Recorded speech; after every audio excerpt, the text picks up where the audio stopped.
ఓం శాంతి. ఫిబ్రవరి 7వ తారీఖు 2025 ప్రాతఃమురళి. ఓం శాంతి. బాబ్దాదా మధువనము. ఈరోజు మధుర మహావాక్యాలు బాబా చెప్తున్నారు. మధురమైన పిల్లలు, మీరు నడుస్తూ తిరుగుతూ స్మృతిలో ఉండే అభ్యాసము చేయాలి. జ్ఞానము మరియు యోగము ఈ రెండే ముఖ్యమైన విషయాలు. యోగము అనగా స్మృతి. ప్రశ్న: తెలివైన పిల్లలు ఏ మాటను నోటితో మాట్లాడరు? జవాబు: మాకు యోగం నేర్పించండి. ఈ మాటను తెలివైన పిల్లలు మాట్లాడరు. తండ్రిని స్మృతి చేయడం అనేది నేర్చుకోవాల్సి ఉంటుందా ఏమిటి? ఇది చదువుకునేందుకు, చదివించేందుకు పాఠశాల. స్మృతి చేయడం కోసం ప్రత్యేకంగా కూర్చోవాలని కాదు. మీరు కర్మలు చేస్తూ తండ్రిని స్మృతి చేసే అభ్యాసము చెయ్యాలి. ఓం శాంతి. ఇప్పుడు ఆత్మిక తండ్రి కూర్చొని ఆత్మిక పిల్లలకు అర్థం చేయిస్తారు. ఆత్మిక తండ్రి ఈ రథము ద్వారా మనకు అర్థం చేయిస్తున్నారని పిల్లలకు తెలుసు. ఇప్పుడు మీరు పిల్లలు కావున నాకు బాబాను స్మృతి చేయడం నేర్పించండని తండ్రినైనా లేక సోదరులనెవరినైనా అడగడం అంటే అది తప్పవుతుంది. మీరేమీ చిన్న పిల్లలైతే కాదు కదా. ముఖ్యమైనది ఆత్మ అన్నదైతే తెలుసు. ఆత్మ అవినాశి, శరీరము వినాశి. గొప్పది అయితే ఆత్మే కదా. అజ్ఞాన కాలములో మనము ఆత్మ అని, శరీరము ద్వారా మాట్లాడతామని ఈ జ్ఞానము ఎవ్వరికీ ఉండదు. దేహాభిమానములోకి వచ్చి నేను ఇది చేస్తానని అంటారు. ఇప్పుడు మీరు దేహీ అభిమానులుగా అయ్యారు. నేను ఈ శరీరము ద్వారా మాట్లాడతాను, కర్మలు చేస్తానని ఆత్మయే అంటుందని మీకు తెలుసు. ఆత్మ పురుష్. తండ్రి అర్థం చేయిస్తున్నారు. మమ్మల్ని యోగములో కూర్చోబెట్టండి అన్న మాట అనడం చాలా వరకు వినిపిస్తుంది. నేను కూడా బాబా స్మృతిలో కూర్చుంటాను, వీరు కూడా కూర్చుంటారు అన్న ఆలోచనతో ఎదురుగా ఒకరు కూర్చుంటారు. ఇప్పుడు ఈ పాఠశాల ఏమీ దీనికోసము లేదు. పాఠశాల అయితే చదువు కోసముంది. అంతేకాని మీరిక్కడ కూర్చునే స్మృతి చెయ్యాలని కాదు. తండ్రి అయితే అర్థం చేయించారు. నడుస్తూ తిరుగుతూ లేస్తూ కూర్చుంటూ తండ్రిని స్మృతి చేయండి. దీనికోసం ప్రత్యేకంగా కూర్చోవలసిన అవసరం కూడా లేదు. ఏ విధంగానైతే ఎవరైనా రామా రామా అని అనమని చెప్తే మరి రామా రామా అని అనకుండా స్మృతి చెయ్యలేరా? స్మృతి అయితే నడుస్తూ తిరుగుతూ చేయవచ్చు. మీరైతే కర్మలు చేస్తూ తండ్రిని స్మృతి చెయ్యాలి. ప్రేయసి ప్రియుడు ఏమీ ప్రత్యేకంగా కూర్చొని ఒకరికొకరు స్మృతి చెయ్యరు. కార్యవ్యవహారాలు, వ్యాపారము మొదలైనవన్నీ చెయ్యాలి. అన్నీ చేస్తూ తమ ప్రియుడిని స్మృతి చేస్తూ ఉండండి. అంతేగాని వారిని స్మృతి చేయడం కోసం విశేషంగా ఎక్కడికైనా వెళ్ళి కూర్చోవాలనేమీ కాదు. పిల్లలైన మీరు పాటలు మరియు కవితలు మొదలైనవి వినిపిస్తే బాబా ఇది భక్తి మార్గమని అంటారు. శాంతిదేవ అని అంటారు కూడా. అంటే పరమాత్మనే స్మృతి చేస్తారు, అంతేగాని శ్రీకృష్ణుణ్ణి కాదు. డ్రామానుసారంగా ఆత్మ అశాంతిగా అయిపోయింది. అందుకే తండ్రిని పిలుస్తుంది. ఎందుకంటే శాంతి, సుఖము, జ్ఞానము యొక్క సాగరుడు వారే. జ్ఞానము మరియు యోగము ఈ రెండు ముఖ్యమైన విషయాలు. యోగము అనగా స్మృతి. వారి హఠయోగము పూర్తిగా వేరు. మీది రాజయోగము. తండ్రిని కేవలం స్మృతి చెయ్యాలి. తండ్రి ద్వారా మీరు తండ్రిని తెలుసుకోవడంతో సృష్టి ఆది మధ్యాంతాలను తెలుసుకున్నారు. మీకు అన్నింటికంటే పెద్ద సంతోషమైతే ఇదే. మమ్మల్ని భగవంతుడు చదివిస్తున్నారు. భగవంతునిది కూడా మొట్టమొదట పూర్తి పరిచయము కావాలి. ఏ విధంగా ఆత్మ ఒక నక్షత్రమో అలాగే భగవంతుడు కూడా నక్షత్రమేనని ఇలా ఎప్పుడూ తెలియలేదు. వారు కూడా ఆత్మయే, కానీ వారిని పరమ ఆత్మ, సుప్రీం సోల్ అని అంటారు. వారెప్పుడూ పునర్జన్మలనైతే తీసుకోరు. వారు జనన మరణాలలోకి వస్తారని కాదు, అలా కాదు. వారు పునర్జన్మలను తీసుకోరు. వారు ఎలా వస్తారనేది వారు స్వయంగా వచ్చి అర్థం చేయిస్తారు.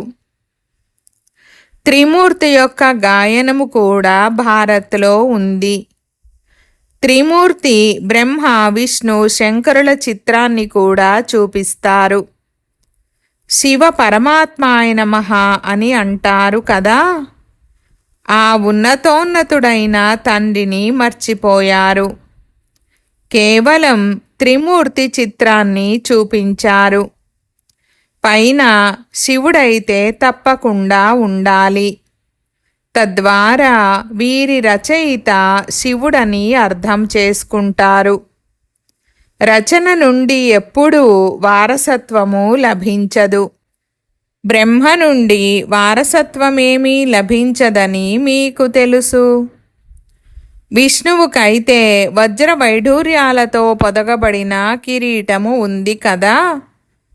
శివబాబా ద్వారా పైసాకు కొరగాని వారి నుండి ఎంతో విలువైన వారిగా అయ్యారు. శివుని చిత్రము లేకపోవడం వలన మొత్తం ఖండితమైపోతుంది. ఉన్నతోన్నతమైన వారు పరమపిత పరమాత్మ. వీరు వారి రచన. ఇప్పుడు పిల్లలైన మీకు తండ్రి నుండి 21 జన్మల కొరకు స్వర్గ వారసత్వము లభిస్తుంది. అక్కడైతే ఎంతైనా లౌకిక తండ్రి నుండి వారసత్వము లభించిందని అర్థం చేసుకుంటారు. కానీ ఇది అనంతమైన తండ్రి నుండి పొందిన ప్రాలబ్ధమని అక్కడ తెలీదు. ఇది మీకు ఇప్పుడు తెలుసు. ఇప్పటి సంపాదన అక్కడ 21 జన్మలు నడుస్తుంది. అక్కడ ఈ విషయాలు తెలియవు. ఈ జ్ఞానము గురించి అస్సలు తెలీదు. ఈ జ్ఞానము దేవతలలోనూ లేదు, శూద్రులలోనూ లేదు. ఈ జ్ఞానము కేవలం బ్రాహ్మణులైన మీలో మాత్రమే ఉంది. ఇది ఆత్మిక జ్ఞానము. ఆధ్యాత్మికత యొక్క అర్థము కూడా తెలీదు. డాక్టర్ ఆఫ్ ఫిలాసఫీ అని అంటారు. డాక్టర్ ఆఫ్ స్పిరిచువల్ నాలెడ్జ్ ఒక్క తండ్రి మాత్రమే. తండ్రిని సర్జన్ అని కూడా అంటారు కదా. సాధు సన్యాసులు మొదలైన వారెవ్వరూ సర్జన్ ఏమీ కారు. వేదశాస్త్రాలు మొదలైనవి చదివే వారిని డాక్టర్ అని అనరు కదా. టైటిల్ కూడా ఇచ్చేస్తారు. కానీ వాస్తవానికి ఆత్మిక సర్జన్ ఒక్క తండ్రియే. వారు ఆత్మకు ఇంజెక్షన్ చేస్తారు. అది భక్తి. వారిని డాక్టర్ ఆఫ్ భక్తి అని అనాలి. అనగా శాస్త్రాల జ్ఞానాన్ని ఇస్తారు. దాని వలన లాభమేమీ ఉండదు. కిందకు పడిపోతూనే ఉంటారు. మరి వారిని డాక్టర్ అని ఎలా అంటారు? డాక్టర్ అయితే లాభాన్ని చేకూరుస్తారు కదా. ఈ తండ్రి అయితే అవినాశి జ్ఞాన సర్జన్. యోగ బలముతో మీరు సదా ఆరోగ్యవంతముగా అవుతారు. ఇది పిల్లలైన మీకు మాత్రమే తెలుసు. బయటి వారికి ఏమి తెలుసు? వారిని అవినాశి సర్జనని అంటారు. ఆత్మలలో ఏవైతే వికారాల మాలిన్యము చేరిందో దానిని తొలగించడము, పతితులను పావనంగా తయారు చేసి సద్గతిని ఇవ్వడము ఈ శక్తి తండ్రిలో ఉంది. ఆల్మైటీ పతిత పావనుడు తండ్రి ఒక్కరే. ఆల్మైటీ అని మనుష్య మాతృలను అనలేరు. మరి తండ్రి ఏ శక్తిని చూపిస్తారు? సర్వులకు తన శక్తితో సద్గతిని ఇస్తారు. వారిని డాక్టర్ ఆఫ్ స్పిరిచువల్ నాలెడ్జ్ అని అంటారు. డాక్టర్ ఆఫ్ ఫిలాసఫీ పొందిన వారు ఎంతోమంది ఉన్నారు. స్పిరిచువల్ డాక్టర్ మాత్రము ఒక్కరే. కావున ఇప్పుడు తండ్రి అంటారు, స్వయాన్ని ఆత్మగా భావిస్తూ తండ్రినైన నన్ను స్మృతి చేయండి మరియు పవిత్రంగా అవ్వండి. నేను వచ్చిందే పవిత్ర ప్రపంచాన్ని స్థాపన చేయడానికి. మరి మీరు పతితముగా ఎందుకు అవుతారు? పావనముగా అవ్వండి, పతితముగా అవ్వకండి. ఆత్మలందరికీ తండ్రి ఇస్తున్న డైరెక్షన్ ఏమిటంటే, గృహస్థ వ్యవహారములో ఉంటూ కమలపుష్ప సమానంగా పవిత్రంగా ఉండండి. బాలబ్రహ్మచారులుగా అయినట్లయితే ఇక పవిత్ర ప్రపంచానికి యజమానులుగా అవుతారు.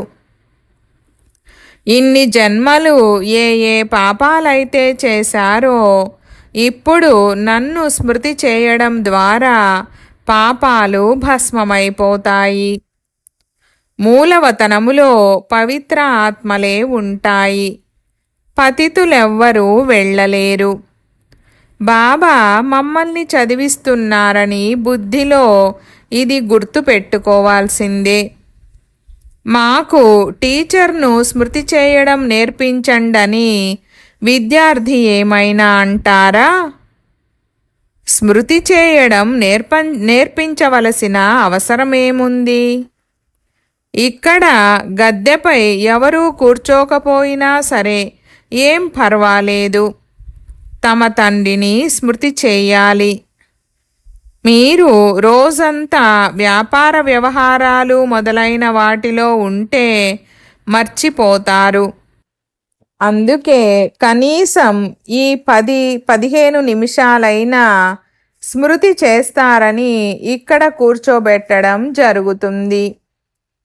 పిల్లలైన మీరైతే కార్యవ్యవహారాలు చేసుకుంటూ స్మృతిలో ఉండే అలవాటును చేసుకోవాలి.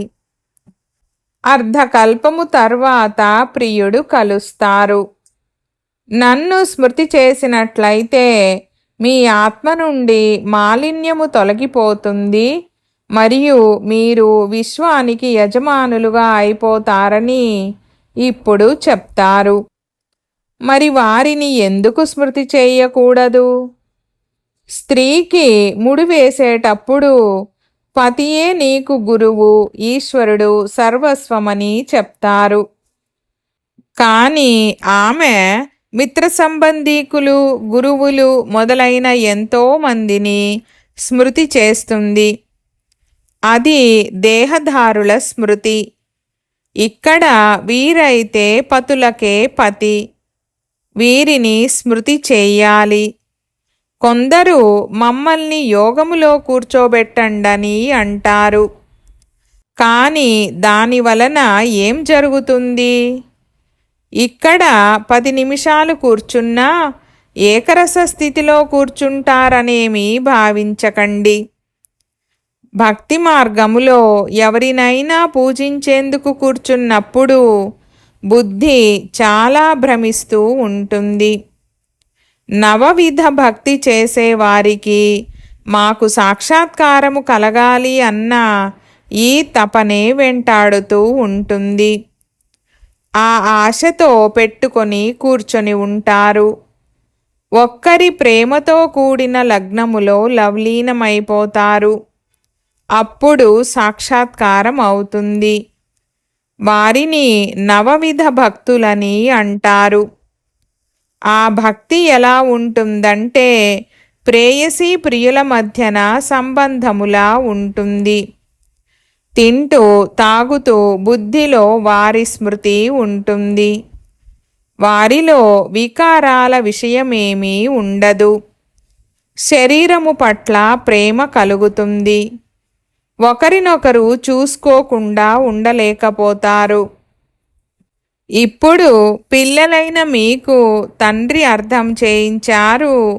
నన్ను స్మృతి చేయడం ద్వారా మీ వికర్మలు వినాశనమవుతాయి. మీరు 84 జన్మలను ఎలా తీసుకున్నారు? బీజాన్ని స్మృతి చేయడం ద్వారా మొత్తం వృక్షమంతా స్మృతిలోకి వస్తుంది. ఇది వెరైటీ ధర్మాల వృక్షము కదా. భారత్ ఒకప్పుడు గోల్డెన్ ఏజ్లో ఉండేదని, ఇప్పుడు ఐరన్ ఏజ్లో ఉందని కేవలం మీ బుద్ధిలో మాత్రమే ఉంది. ఈ ఇంగ్లీష్ పదాలు బాగున్నాయి. ఈ పదాలతో అర్థము బాగా తెలియజేయబడుతుంది.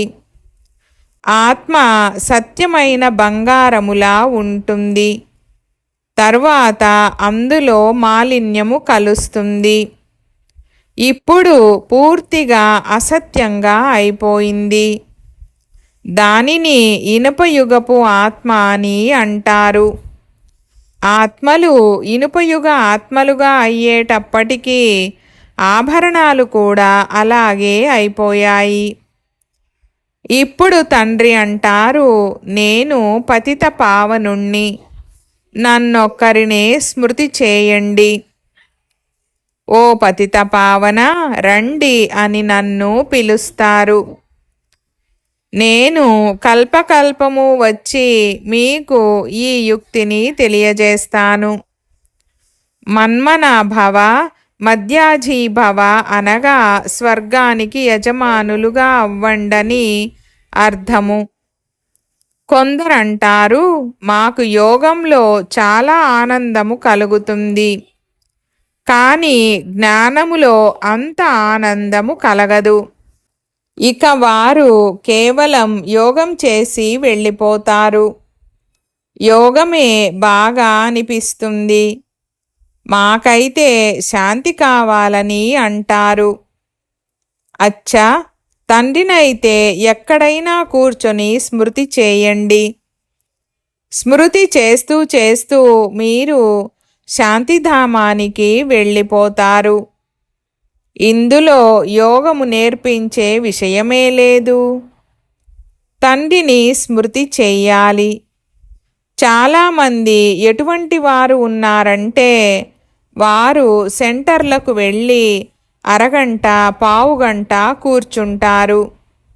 మాకు యోగము చేయించండని అంటారు, లేదా బాబా యోగము చేయమని ప్రోగ్రాం ఇచ్చారని అంటారు. ఇక్కడ బాబా అంటారు, నడుస్తూ తిరుగుతూ స్మృతిలో ఉండండి. అసలు స్మృతి చేయకుండా ఉండడం కన్నా కూర్చొని స్మృతి చేయడం మంచిదే. బాబా వద్దు అని చెప్పడం లేదు. కావాలంటే రాత్రంతా కూర్చోండి, కానీ రాత్రి మాత్రమే స్మృతి చేయాలనే అలవాటు చేసుకోకూడదు. కార్యవ్యవహారాలు చేసుకుంటూ స్మృతి చేయాలి అన్న అలవాటు చేసుకోవాలి. ఇందులో చాలా శ్రమ ఉంది. బుద్ధి గడియ గడియ వేరే వైపులకు పరిగెడుతూ ఉంటుంది. భక్తి మార్గములో కూడా బుద్ధి పరిగెడుతూ ఉంటుంది. అప్పుడు భక్తులు తమను తాము గిల్లుకుంటారు. సత్యమైన భక్తులు ఎవరైతే ఉన్నారో వారి గురించి చెప్తున్నారు. కావున ఇక్కడ కూడా మీతో మీరు ఇలాంటి మాటలు మాట్లాడుకోవాలి. బాబాను ఎందుకు స్మృతి చెయ్యలేదు? స్మృతి చేయకపోతే విశ్వానికి యజమానులుగా ఎలా అవుతారు? ప్రేయసీ ప్రియులైతే నామరూపాలలో చిక్కుకొని ఉంటారు. ఇక్కడైతే మీరు స్వయాన్ని ఆత్మగా భావిస్తూ తండ్రిని స్మృతి చేస్తారు. ఆత్మ అయిన మనము ఈ శరీరము నుండి వేరుగా ఉన్నాము. శరీరములోకి రావడము వలన కర్మలు చేయవలసి ఉంటుంది. మాకు సాక్షాత్కారము కలగాలని అనేవారు కూడా చాలామంది ఉన్నారు. ఇప్పుడు సాక్షాత్కారములో ఏం చూస్తారు? వారు ఒక బిందువు కదా. అచ్చా, కొందరు శ్రీకృష్ణుడి సాక్షాత్కారము కావాలని అంటారు. శ్రీకృష్ణుడైతే చిత్రము కూడా ఉంది కదా. జడరూపములో ఉన్న వారిని మళ్ళీ చైతన్యములో చూస్తారు. కానీ దానివల్ల లాభమేమి కలిగింది? సాక్షాత్కారాల వల్ల లాభమేమీ ఉండదు. మీరు తండ్రిని స్మృతి చేస్తే ఆత్మ పవిత్రంగా అవుతుంది. నారాయణుడి సాక్షాత్కారము కలిగినంత మాత్రాన నారాయణుడిగా అయిపోరు కదా. లక్ష్మీనారాయణులుగా తయారవ్వడమే మన లక్ష్యము, ఉద్దేశ్యమని మీకు తెలుసు. కానీ చదవకుండా అలా అవ్వలేరు కదా. చదువుకొని తెలివైన వారిగా అవ్వండి. ప్రజలను కూడా తయారు చేసుకోండి. అప్పుడు లక్ష్మీనారాయణులుగా అవుతారు. ఇందులో కష్టపడాలి. ధర్మరాజు శిక్షలు లభించకుండా ఉండేందుకు పాస్ విధానరుగా అవ్వాలి. ఈ అత్యంత ప్రియమైన బిడ్డ కూడా మీతో పాటు ఉన్నారు. మీరు చురుకుగా ముందుకు వెళ్ళవచ్చని వీరు కూడా అంటారు. బాబా పైనైతే ఎంత భారము ఉంది. మొత్తం రోజంతా ఎంతగా ఆలోచించవలసి ఉంటుంది. నేను అంతగా స్మృతి చెయ్యలేకపోతాను. భోజనము చేసేటప్పుడు కాసేపు స్మృతి ఉంటుంది, మళ్ళీ మర్చిపోతాను. బాబా మరియు నేను ఇద్దరము షికారుకు వెళ్తున్నామని అనుకుంటాను. షికారు చేస్తూ చేస్తూ బాబాను మర్చిపోతాను. ఇది జారిపోయే వస్తువు కదా. ఘడియ ఘడియ స్మృతి జారిపోతుంది. ఇందులో చాలా శ్రమ ఉంది. స్మృతితోనే ఆత్మ పవిత్రంగా అవ్వనున్నది. అనేకులను చదివిస్తే ఉన్నత పదవిని పొందుతారు. ఎవరైతే బాగా అర్థం చేసుకుంటారో వారు మంచి పదవిని పొందుతారు. ప్రదర్శనీలో ఎంతమంది ప్రజలు తయారవుతారు?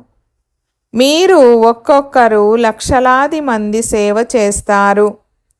అలాగే మీ అవస్థ కూడా అలా ఉండాలి. కర్మాతీత అవస్థ ఏర్పడితే ఇక శరీరము ఉండదు. ఇప్పుడిక యుద్ధము తీవ్రత పెరుగుతుంది. ఇక ఎంతోమంది మీ వద్దకు వస్తూ ఉంటారని మున్ముందు మీకు అర్థమవుతుంది. మహిమ పెరుగుతూ ఉంటుంది. అంతిమములో సన్యాసులు కూడా వస్తారు. తండ్రిని స్మృతి చేయడం మొదలు పెడతారు. ముక్తిధామానికి వెళ్ళడమే వారి పాత్ర. జ్ఞానమైతే తీసుకోరు.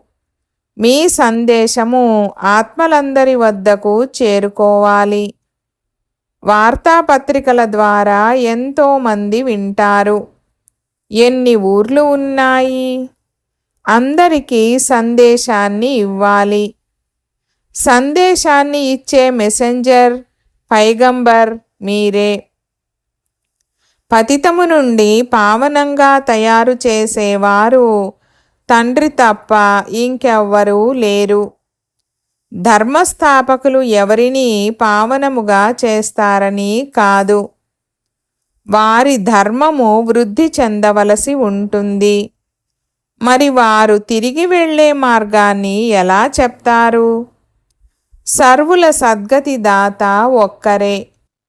పిల్లలైన మీరిప్పుడు పవిత్రంగా తప్పకుండా అవ్వాలి. పవిత్రంగా ఉండని వారు ఎంతోమంది ఉన్నారు. కామము మహాశత్రువు కదా. మంచి మంచి పిల్లలు పడిపోతారు. చెడు దృష్టి కూడా కామము యొక్క అంశమే. ఇది పెద్ద సైతాన్. తండ్రి అంటారు, దీనిపై విజయం పొందడం ద్వారా జగజ్జీతులుగా అవుతారు. అచ్చా मीठे मीठे सिकीलधे बच्चों प्रति माता पिता बाप दादा का याद प्यार और गुड मॉर्निंग. रूहानी बाप की रूहानी बच्चों को नमस्ते. हम रूहानी बच्चों की रूहानी बाप दादा को याद प्यार, गुड मॉर्निंग और నమస్తే నమస్తే బాబా నమస్తే. ధారణ కొరకు ముఖ్య సారము. 1వ పాయింట్, కార్యవ్యవహారాలను చేసుకుంటూ స్మృతిలో ఉండే అలవాటు చేసుకోవాలి. తండ్రితో పాటు వెళ్లేందుకు మరియు కొత్త పావన ప్రపంచానికి యజమానులుగా అయ్యేందుకు పవిత్రంగా తప్పకుండా అవ్వాలి. 2వ పాయింట్, ఉన్నత పదవిని పొందేందుకు అనేకుల సేవ చేయాలి. అనేకులను చదివించాలి. సందేశకులుగా అయ్యి ఈ సందేశాన్ని అందరి వద్దకు చేర్చాలి. వరదానము: స్నేహమనే ఒడిలో ఆంతరిక సుఖాన్ని మరియు సర్వశక్తులను అనుభవం చేసే యథార్థ పురుషార్థి భవ. ఎవరైతే యథార్థ పురుషార్థులో వారు ఎప్పుడూ శ్రమను లేక అలసటను అనుభవం చేయరు. సదా ప్రేమలో ఆనందంగా లీనమై ఉంటారు. వారు సంకల్పము ద్వారా కూడా సమర్పితమైన కారణంగా ఎలా అనుభవం చేస్తారంటే మమ్మల్ని బాబ్దాదా నడిపిస్తున్నారు. శ్రమ అనే కాళ్లతో కాకుండా స్నేహమనే ఒడిలో వెళ్తున్నాము. స్నేహమనే ఒడిలో సర్వప్రాప్తుల అనుభూతి కలిగిన కారణంగా వారు నడవడం కాదు, సదా సంతోషములో, ఆంతరిక సుఖములో, సర్వశక్తుల అనుభవములో ఎగురుతూ ఉంటారు. స్లోగన్: నిశ్చయము రూపీ పునాది పక్కాగా ఉన్నట్లయితే శ్రేష్ఠ జీవితము యొక్క అనుభవము స్వతహాగా అవుతుంది. ఈరోజు అవ్యక్త ఇషారా పాయింట్: ఏకాంత ప్రియులుగా అవ్వండి. ఏకతను మరియు ఏకాగ్రతను అలవర్చుకోండి.